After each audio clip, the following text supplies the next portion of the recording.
Bismillahirrahmanirrahim. Assalamualaikum warahmatullahi wabarakatuh. Alhamdulillahirrabbilalamin. Pada kesempatan kali ini kita kembali melanjutkan materi kita, yang mana pada pembahasan minggu lalu kita sudah masuk pada pengembangan atau penyusunan soal non-objektif dan objektif terkait dengan tes uraian. Pada kesempatan kali ini kita akan masuk pada materi yang baru, masih terkait dengan tes, tetapi yang menjadi fokus kita pada kesempatan kali ini adalah menyusun soal pilihan ganda. Ada beberapa hal yang perlu kita ketahui bersama. Yang pertama adalah kita harus mengetahui apa itu tes objektif khususnya untuk pilihan ganda. Jadi tes objektif itu ada banyak kemarin ya. Itu kita sudah jelaskan secara detail pada pertemuan kemarin, mulai dari ada ternyata uraian objektif, kemudian ada pilihan ganda, ada benar salah, menjodohkan, dan lain sebagainya. Kemudian yang kedua adalah tentu kita juga akan mengetahui nanti apa sih yang menjadi kekurangan ya atau keunggulan dan keterbatasan pilihan ganda. Kemudian yang selanjutnya adalah kita mengetahui bagaimana format atau struktur dari soal pilihan ganda itu. Kemudian yang terakhir, yang ketiga adalah mengetahui cara atau pedoman dalam menyusun soal pilihan ganda. Artinya yang menjadi panduan kita di dalam menyusun pilihan ganda. Karena di dalam menyusun pilihan ganda itu tidak serta-merta kita susun semau kita. Tetapi ada cara-cara, ada prosedur, ada pedoman yang harus kita pedomani, yang harus kita jadikan landasan di dalam penyusunan soal pilihan ganda. Yang terakhir adalah tentu harapannya adalah kita mampu menyusun soal pilihan ganda sesuai dengan keprodian kita masing-masing. Kalau kita adalah orang pendidikan agama Islam, maka kita akan membuat soal pilihan ganda untuk PAI. Kalau orang matematik, maka ya kita membuat soal pilihan ganda dengan materi matematik. Nah, untuk pedomannya tetap sama, rujukannya tetap sama. Jadi yang membedakan adalah hanya konten materi dari soal kita. Baik, kita melangkah pada pembahasan yang pertama.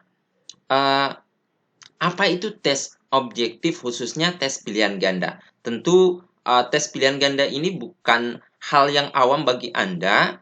Ketika Anda masuk perguruan tinggi pun, kalau Anda yang melalui jalur UMPTKIN tentu melewati yang namanya tes, dan di dalamnya itu ada tes pilihan ganda. Nah, apa itu tes pilihan ganda? Jadi tes pilihan ganda adalah tes yang jawabannya dapat diperoleh dengan memilih alternatif jawaban yang telah disediakan. Jadi sebenarnya kalau kita mengerjakan tes pilihan ganda itu relatif lebih simpel karena jawabannya itu sudah ada dalam option yang telah disediakan, baik dari A sampai dengan E. Bahkan ada beberapa pilihan ganda juga dari A sampai D. Tinggal kita menentukan mana nih yang paling tepat di antara 4 atau 5 pilihan tersebut. Kemudian, apa sih kegunaan tes bentuk pilihan ganda? Tentu tes apapun sebenarnya kegunaannya adalah mengukur hasil pembelajaran. Di dalamnya juga kita akan mengukur pengetahuan tentang istilah, definisi, dan lain sebagainya. Kemudian juga mengukur tentang pengetahuan tentang fakta, prinsip, prosedur, langkah-langkah, dan lain sebagainya. Nah, selain itu juga dapat mengukur level pemahaman, level kemampuan berpikir kita. Di dalamnya juga dengan soal pilihan ganda ini kita bisa mengetahui tentang kemampuan menjelaskan hubungan sebab akibat, kemudian kemampuan mengenali penggunaan berbagai fakta ya. Jadi sudah masuk pada terapannya. Jadi level C1 sampai C6 itu sebenarnya harus termuat di dalam semua bentuk tes, baik itu esai ya, uraian objektif non objektif maupun pilihan ganda. Jadi memang proporsi masing-masing skala ya taksonomi Bloom itu harus dimuat gitu. Kemudian yang terakhir adalah kemampuan untuk membenarkan berbagai metode. Jadi kemampuan kita untuk mengevaluasi, mengkoreksi ini benar atau salah dari suatu prosedur atau metode yang ada pada soal. Nah, selain itu keunggulan dan keterbatasan dari PG ini tentu ada ya, sama dengan tes-tes yang lain. itu punya plus minus masing-masing.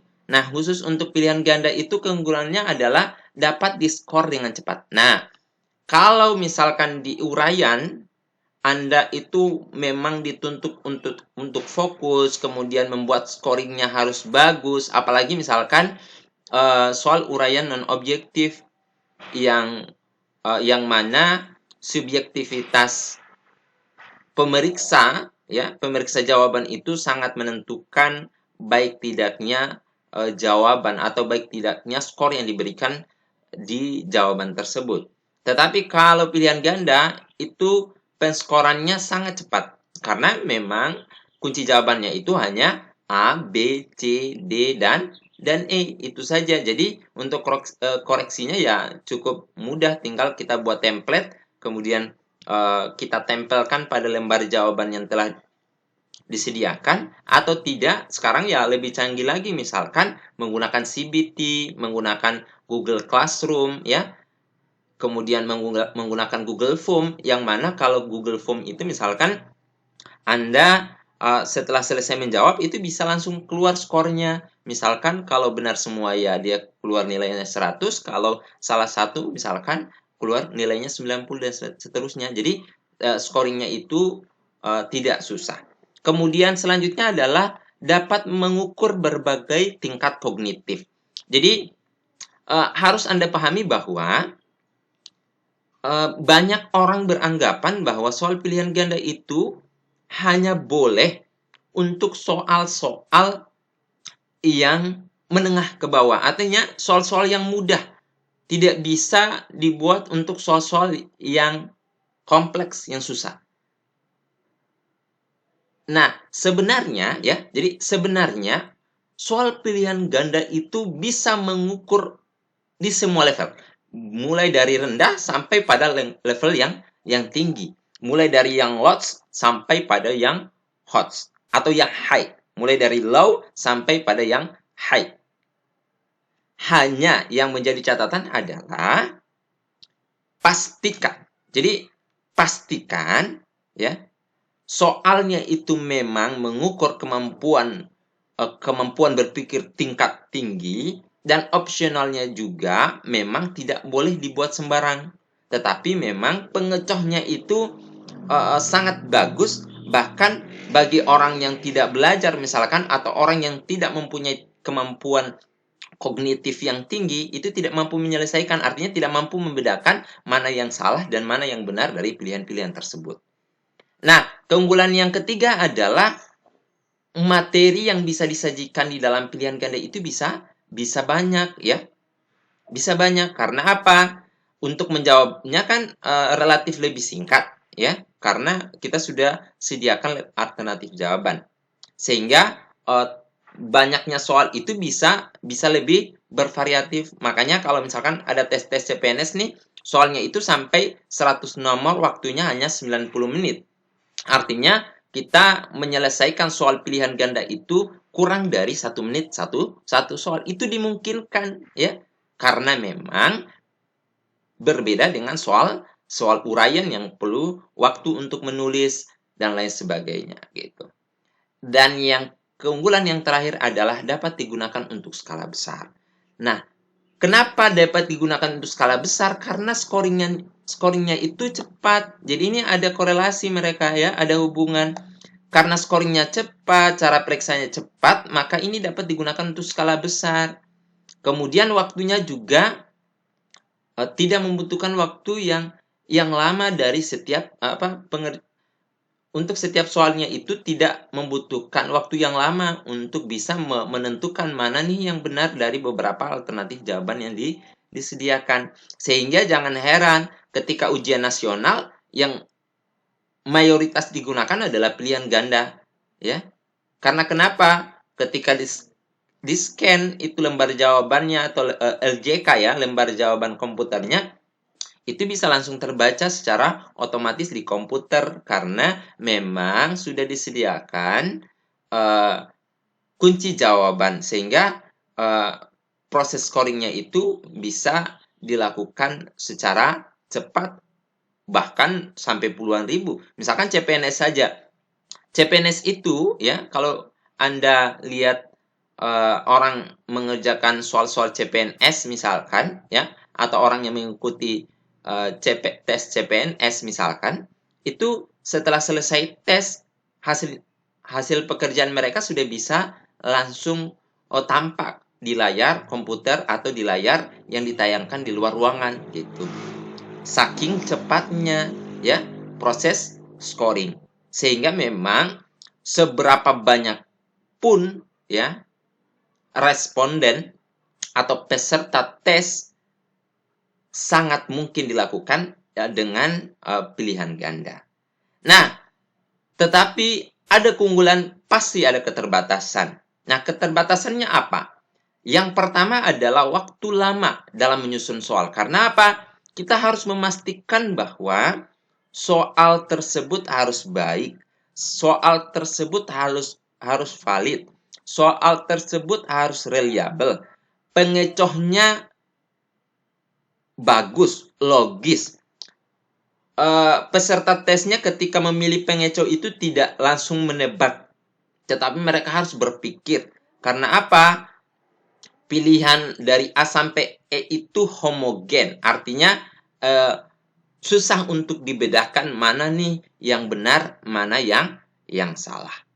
Kemudian keterbatasan yang lain itu saya sudah sebutkan, yaitu sulit membuat pengecoh yang homogen.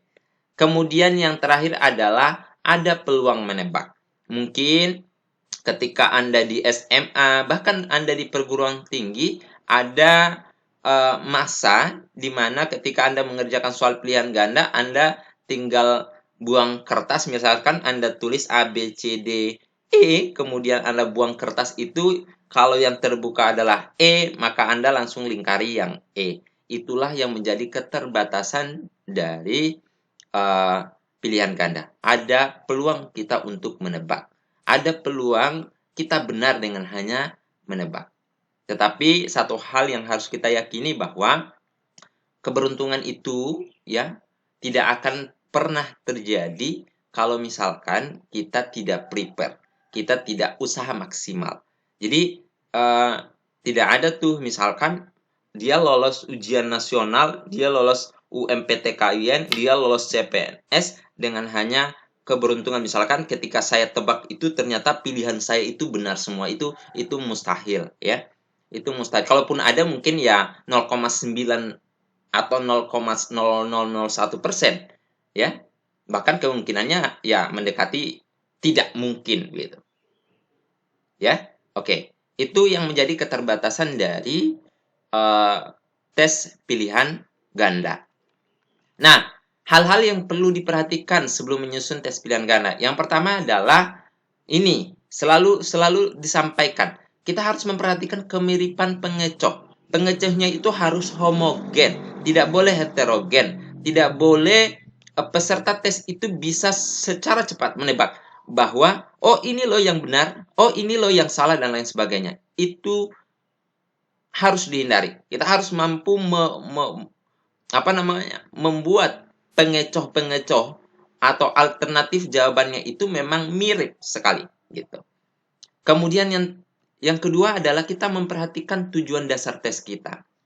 Ini tujuannya untuk apa sih? Skalanya bagaimana sih? Kalau skalanya kecil misalkan, kemudian mengukur tingkat kemampuan berpikir tingkat tinggi, lebih disarankan untuk uraian. Tetapi kalau skalanya besar, kemudian kita juga mengukur tingkat kemampuan berpikir, maka ya kita memilih PG itu menjadi atau bentuk tes pilihan ganda itu menjadi sebuah pilihan yang tepat. Kemudian selanjutnya adalah kita mengetahui ragam tes pilihan ganda. Jadi pilihan ganda itu banyak tesnya. Ada namanya destructors. Nah, destructors ini maksudnya apa? Kita memilih satu jawaban yang benar dari beberapa pilihan itu. Itu namanya destructors. Ini sudah lazim Anda temui di dalam tes-tes ujian nasional, tes masuk perguruan tinggi, dan lain sebagainya. Kemudian bentuk pilihan ganda yang lainnya adalah terkait dengan hubungan sebab akibat ya. Kalau misalkan di tes CPNS itu Anda akan temui tentang soal analogi. Di sana Anda akan temui misalkan soal seperti ini. Misalkan pintar belajar. Nah, itu kan ada orang pintar karena belajar. Ada hubungan sebab akibat di sana. Kemudian kita coba cek di pilihannya itu mana sih yang relevan dengan sebab akibat yang ini. Misalkan pintar karena belajar, kemudian yang satu berarti apa? Misalkan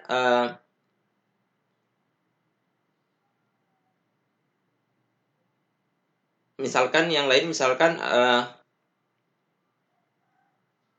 lawannya ya, misalkan tidak pintar karena tidak belajar. Itu pilih yang apa namanya?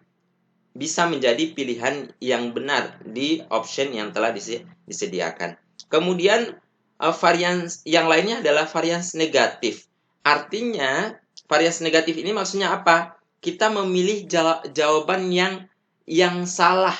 Misalkan nih kalau di tes TOEFL, itu misalkan kita ada structure, ada grammar, kemudian kita pilih tuh dari A, B, C, D, dan seterusnya. Pada pilihan yang mana grammarnya salah, strukturnya salah. Nah, itu namanya varians negatif. Kemudian selanjutnya adalah variansi berganda. Nih, variansi berganda itu gini. Kalau di tes CPNS kemarin itu misalnya adalah di tes kemampuan kepribadian. Itu semua jawabannya adalah benar, ya. Semua jawabannya adalah benar. Semua optionnya adalah benar. Tetapi kita memilih yang paling benar.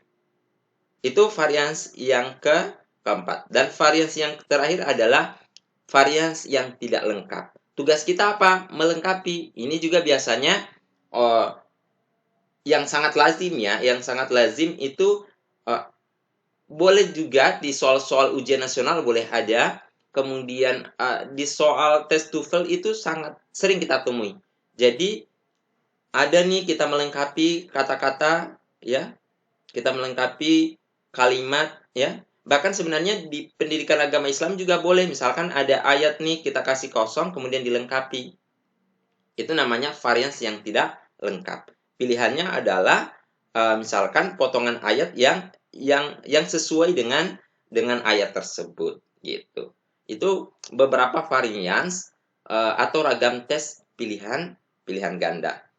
Selanjutnya, struktur tes bentuk pilihan ganda. Jadi, ada namanya pernyataan pokok. Pernyataan pokok ini berarti ya pertanyaan itu ya, misalkan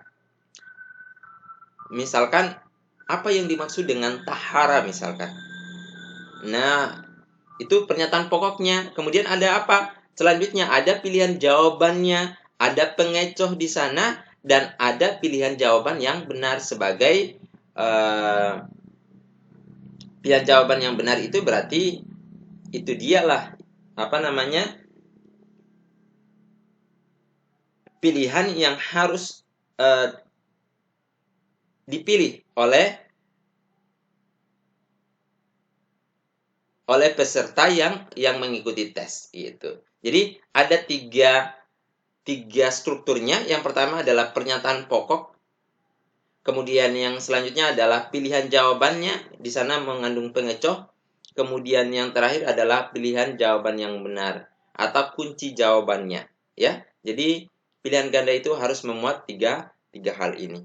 Selanjutnya, ini pedoman penyusunan butir soal pilihan ganda. Jadi, nah, pokok soalnya yang pertama adalah pokok soal atau stemnya harus jelas. Jadi pernyataan atau pertanyaan pada pokok soal itu harus jelas, tidak boleh tidak jelas ya, tidak boleh bermakna ganda atau multitafsir, itu tidak boleh ya. Karena apa? Nanti akan berdampak pada pilihan jawabannya nanti. Jangan sampai pokok soalnya seperti ini, tetapi jawaban yang benar itu tidak ada di dalam alternatif jawaban yang disediakan gitu. Kemudian yang kedua yang harus diperhatikan adalah pilihan jawaban homogen dalam arti isi. Jadi harus homogen, tidak boleh heterogen. Oke? Kemudian panjang kalimat pilihan relatif sama. Jadi, kalau misalkan A, B, C, D, E-nya itu, panjang-panjang kalimatnya itu harus relatif sama. Jangan berbeda. Yang satu misalkan sampai 3 baris, yang satunya cuma satu kata. Nah, itu tidak bagus. Itu tidak sesuai dengan pedoman penyusunan butir soal pilihan ganda.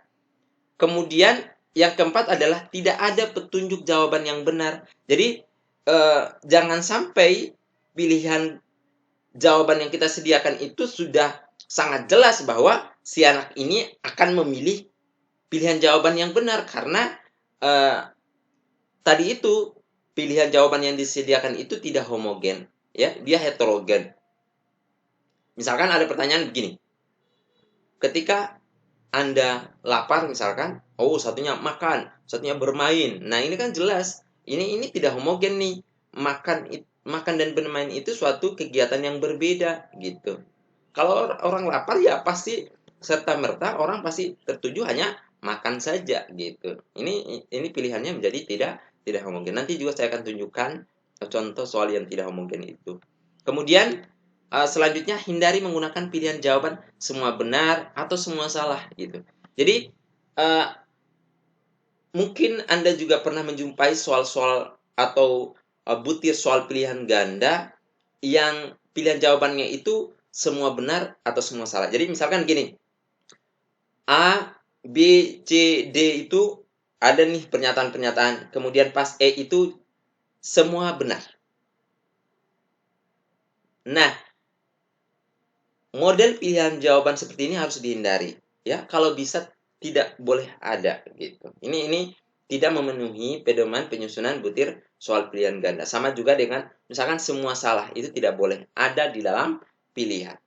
Kemudian, nah, pilihan jawaban angka ya dan huruf harus diurut ya. Maksudnya gini, kalau pilihan jawabannya itu angka misalkan kalau di matematika misalkan pilihan misalkan nih 1 tambah 2 misalkan. Pilihan jawabannya adalah 3, 4, 5, 6. Harus disusun seperti itu. 3, 4, 5, 6, 7. Atau sebaliknya 7, 6, 5, 4, 3 misalkan. Ya, harus disusun seperti itu. Sama juga dengan huruf.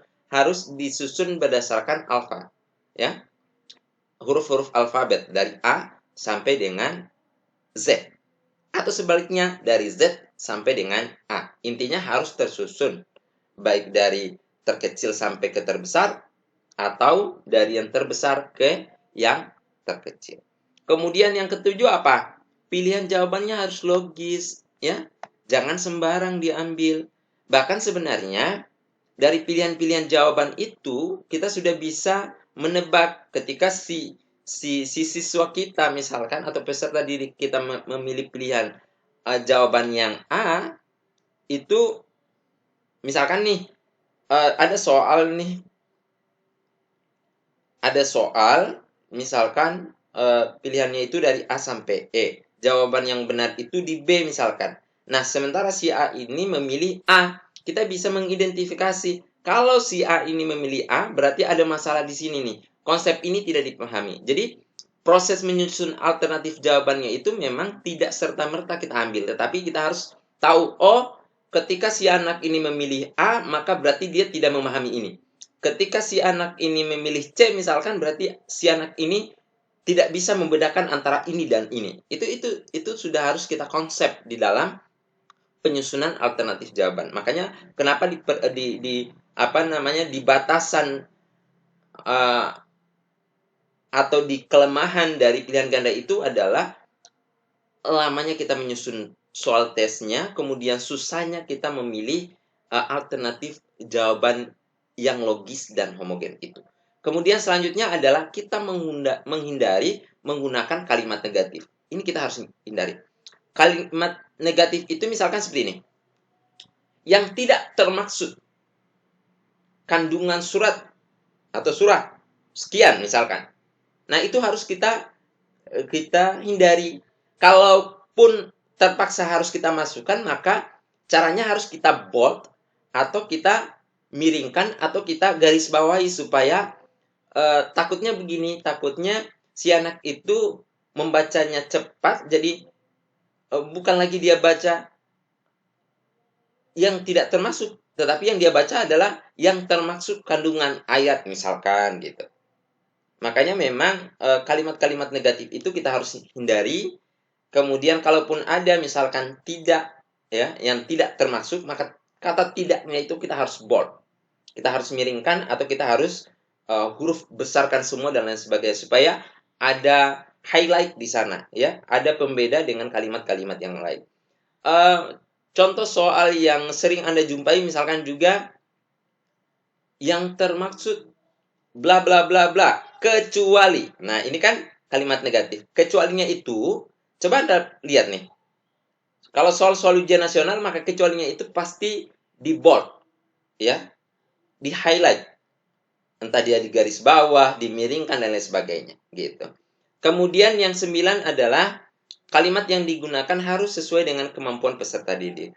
Jadi misalkan nih, bedakan kalimat yang Anda gunakan antara soal untuk anak SD, SMP, SMA, apalagi perguruan tinggi. Tetapi dengan catatan harus tetap menggunakan bahasa Indonesia yang baku. Misalkan nih, untuk anak SD, Anda gunakan kata parsial. Nah, kata parsial itu kan, loh, itu parsial apa maksudnya?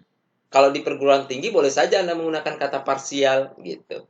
Misalkan kata simultan secara keseluruhan, artinya kan gitu. Nah, kalau di SD ya sampaikan secara keseluruhan, jangan katakan sebagai simultan karena kata simultan itu mereka tidak tahu apa itu simultan. Oh, mungkin obat nyamuk. Nah, jangan sampai mereka berpikir begitu gitu. Makanya ketika kita menyusun soal pilihan ganda ya harus kita sesuaikan dengan kemampuan peserta didik kita. Kemudian yang ke-10 tadi saya sudah bahas, tetap harus menggunakan bahasa Indonesia yang baku dan benar. Kemudian letakkan jawaban benar secara acak. Jadi jangan jawaban benar itu diletakkan konsisten. Misalkan di pilihan A semua jawaban yang benar harus diacak. Nomor 1 di A, nomor 2 di B, dan seterusnya ya. Jadi tidak boleh konsisten hanya satu tempat saja. Jadi harus diacak. Nah, ini contoh pilihan ganda. Ini saya ambil dari soal di tugas Anda ya, saya ambil. Ini saya coba perbaiki. Ini saya sudah susun, misalkan ini K ya. Ini saya sudah susun alfabetnya ya. Ini saya sudah susun ya. Nah, kemudian selanjutnya kalau ada kata negatif jangan lupa ini dimiringkan kemudian di bold.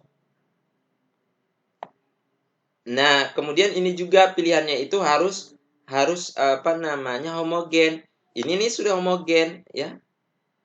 Tapi ini akan sangat nampak. Makanya sebenarnya kenapa kata kecuali ya yang tidak termaksud itu sangat dihindari karena pilihan jawabannya itu sangat nampak gitu, sangat nampak di sini ya.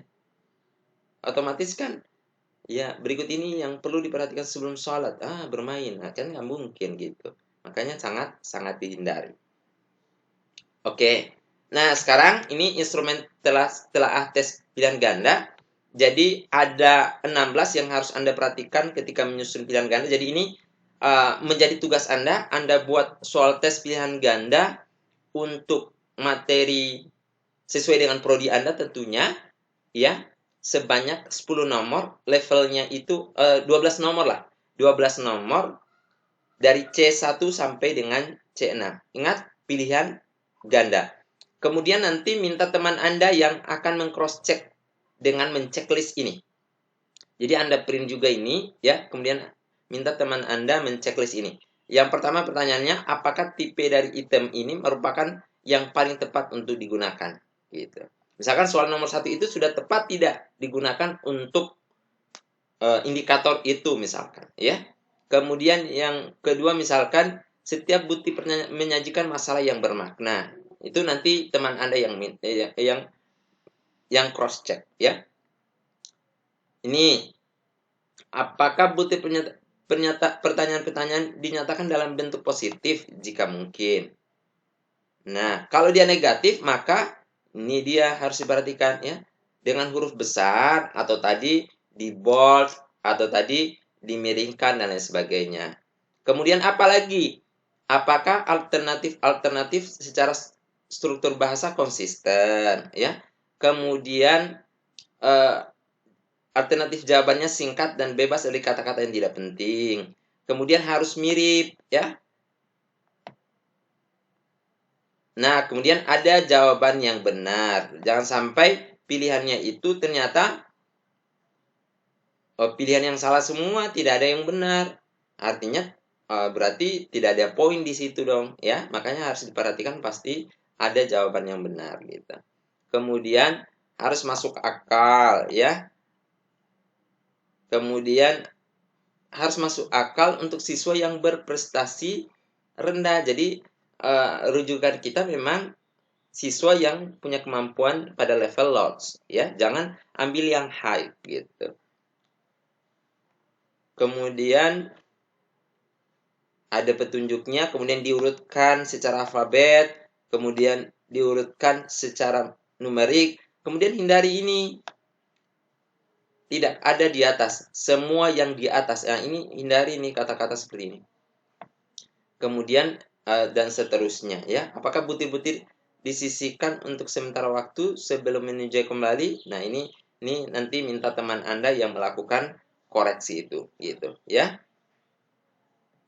Oke, itu yang menjadi tugas Anda. Kemudian ini saya coba contohkan, ya, perlihatkan bagaimana proses kita melakukan telah atau review tes terhadap butir tes pilihan ganda yang kita buat.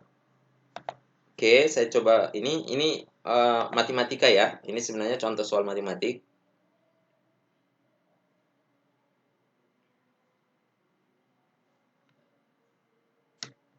Oke.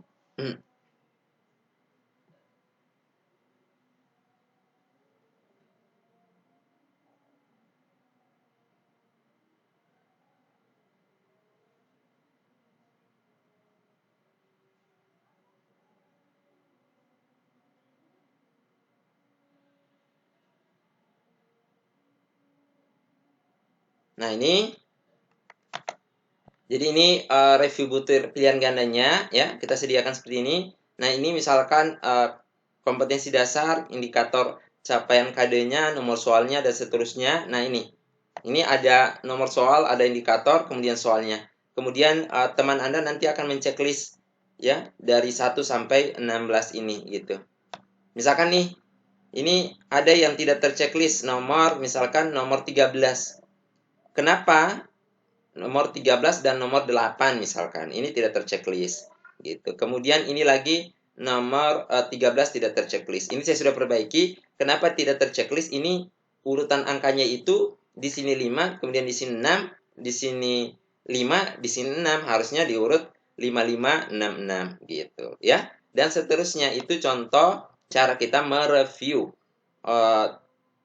tes pilihan ganda yang dibuat oleh teman kita. Jadi silakan Anda buat seperti ini, ya. 12 soal, kemudian Anda minta teman Anda untuk mereview butir pilihan ganda tersebut. Jadi Anda cukup buat ininya, yang ini nanti yang isi teman Anda, ya. Yang isi teman Anda, nanti di paling bawah sini, di paling bawah itu Anda tulis siapa yang mereview. Jadi di paling bawah sini itu ditulis siapa yang mereview. Nah, di sini, ya. Di sini Anda tulis nama reviewnya siapa, ya. Anda tinggal silakan pilih teman Anda lah gitu. Baik, saya kira